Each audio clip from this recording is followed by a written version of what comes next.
وہ اس پورے خطے سے نکلنا نہیں چاہتا تھا، لیکن اب وہ اس خطے میں ٹک بھی نہیں سکتا۔ سب سے بڑی بات یہ ہے کہ اس کی اکنامی بالکل آج یہ ہے کہ وہ امریکہ جو ہے وہ کم سے کم فائنینشیل سپر پاور نہیں رہا ہے، چین نے اس سے اس کا یہ منصب چھین لیا ہے۔ تو اس لیے اگر امریکہ یہاں سے جائے گا یا وہ جو اور جگہ سے بھی اسے جانا پڑ رہا ہے تو اس کی وجہ امریکہ کے اپنے حالات ہیں، اس کے حالات بہت ہی ثقیل ہیں۔ جی بہت شکریہ حسن کمال صاحب، بہت شکریہ۔ میں دوبارہ آپ کی خدمت میں آؤں گا۔ حیدر جاوید سید صاحب، آپ اپنی گفتگو کو جاری رکھیے گا۔ آپ اس انقلاب کی بات کر رہے تھے کہ جو بیس بنی تھی اس ساری تبدیلی کی یا باہر کی مداخلت کی، آپ کچھ فرما رہے تھے۔ میں یہ عرض کرنا چاہتا ہوں کہ دیکھیے جب انقلاب ثور آیا تو اس کے بعد جہاد ہوا، جہاد ختم ہوا جنیوا ایکارڈ کے ذریعے۔ جنیوا ایکارڈ کے بعد افغانستان میں ایک نئی خانہ جنگی شروع ہو گئی۔ اگر آپ اعداد و شمار کو دیکھیں تو جو سوویت یونین کے خلاف جو امریکہ افغان جنگ تھی، جس کو جہاد کہتے ہیں بہت سارے لوگ، اس جنگ میں 3.5 لاکھ آدمی مرے تھے۔ لیکن جو خانہ جنگی ہوئی جنیوا ایکارڈ کے بعد، اس خانہ جنگی میں 7.5 لاکھ آدمی مرے۔ ان کو کام وہ سیٹ کریں گے۔ پھر افغانستان میں جب طالبان نے غلبہ پایا اس خانہ جنگی کو ختم کرنے کے نام پر، تو امریکہ، سعودی عرب اور پاکستان اور ایران اس مطلب ہے کہ سارے سیٹ اپ کو سپورٹ کر رہے تھے اس وقت کہ چلیں کوئی شاید تھوڑی سا امن آ جائے، کوئی تبدیلی آ جائے۔ لیکن جب طالبان نے اقتدار پر قبضہ کیا تو طالبان نے کیا کیا؟ طالبان کے اقتدار کو امریکہ نے 9/11 کے بعد ختم کیا۔ تو 9/11 سے لے کر اب تک جو صورتحال ہوئی اس کے نتائج ہمارے سامنے ہیں۔ تو 3 پروسیس سے گزرتا ہوا افغانستان ہمارے سامنے ہے۔ اس سارے عرصے میں 15 لاکھ سے زیادہ افغان جو ہے نا وہ مارے جا چکے ہیں۔ 20 لاکھ کے قریب افغان جو ہے نا زخمی ہیں، ان میں سے 3 لاکھ کے قریب جو ہیں ایسے معذور ہیں جو زندگی بھر معذور رہیں گے۔ اب جس صورتحال میں افغانستان کھڑا ہے، افغانستان کے معاملات اپنی جگہ بہت اہم ہیں، لیکن بنیادی سوال یہ ہے کہ کیا افغانستان کے پڑوسی ملک اس ساری صورتحال کو نظر انداز کر دیں گے؟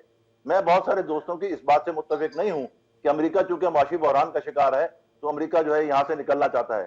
دیکھیے امریکہ کی اپنی تاریخ ہے، ریپبلکن نے کبھی جنگیں نہیں چھڑی، جنگیں جب بھی چھڑی ہیں جمہوریت ڈیموکریٹس نے چھڑی ہیں۔ آج بھی امریکہ میں ڈیموکریٹ برسر اقتدار ہیں۔ تو خطرہ یہ ہے کہ افغانستان میں یہ جو کھیل کھیلا جا رہا ہے کہ 1 مئی کو جائیں گے یا نہیں جائیں گے، اس کھیل کی آڑ میں کسی نئی جنگ کا دروازہ کھولا جائے گا۔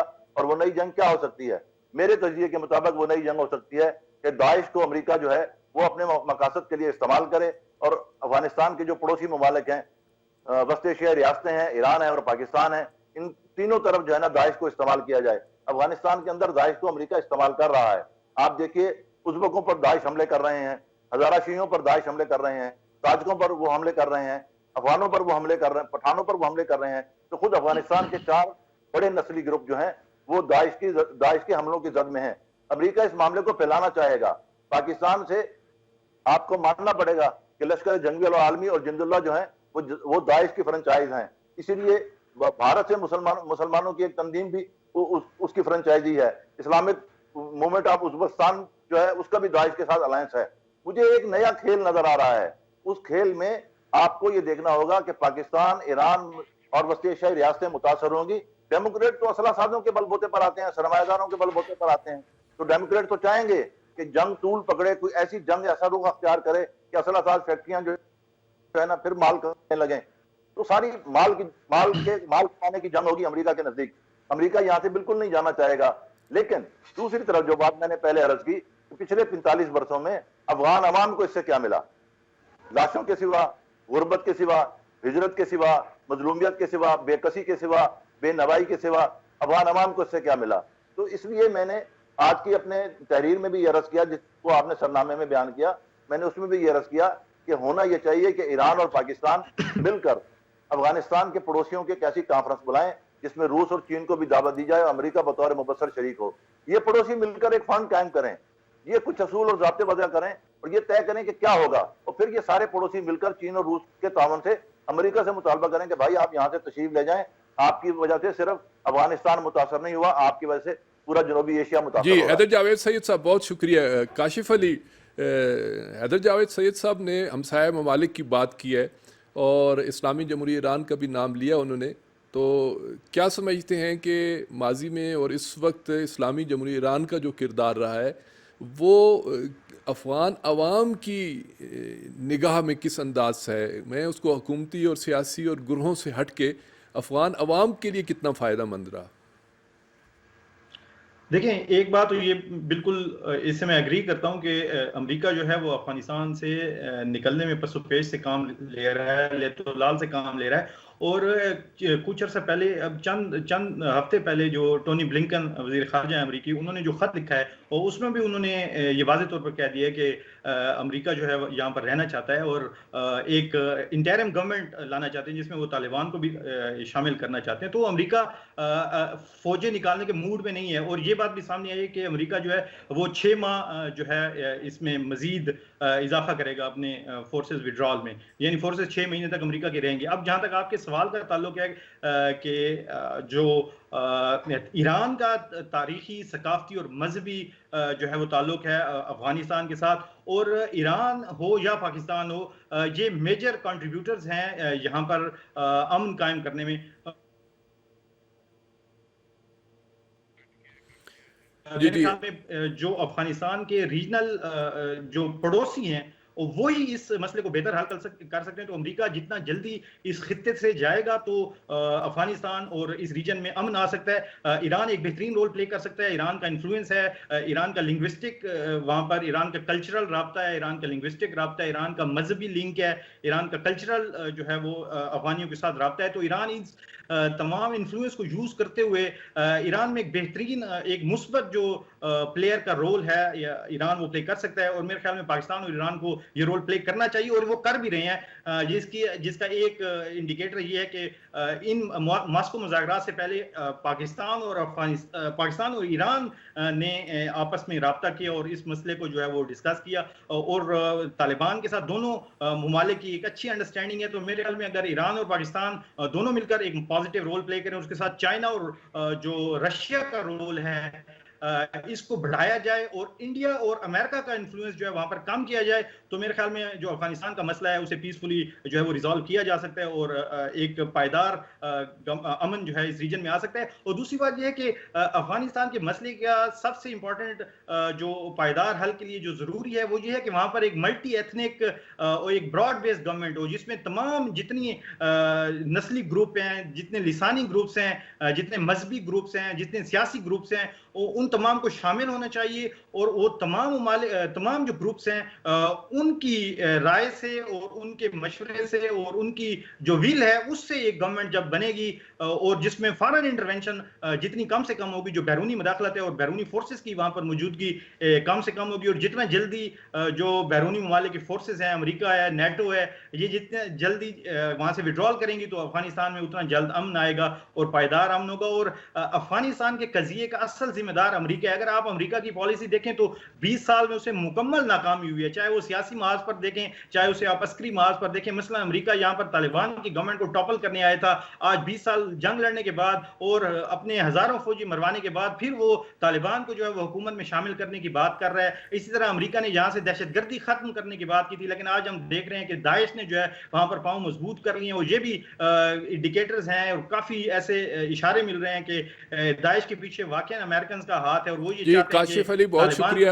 کاشف علی بہت شکریہ. ہمارے پروگرام کا وقت بھی اپنے اختتام کو پہنچا. میں ایک بار پھر جناب حسن کمال صاحب کا، حیدر جاوید سید صاحب کا اور کاشف علی کا شکریہ ادا کرتا ہوں. اور اس میں کوئی دوسری رائے نہیں ہے کہ افغان عوام کی تمام تر مشکلات کا باعث یہی امریکہ تھا، جو مختلف ہیلے بہانوں سے جس نے افغانستان کے اندر بدامنی، ناامنی، مشکلات اور ایسے غیر جمہوری رویوں کو پروان چڑھایا کہ جس کا نتیجہ آج ہم دیکھ رہے ہیں کہ کئی طرح کے مختلف ممالک میں ہونے والے مذاکرات سے کوئی نتائج سامنے نہیں آ رہے.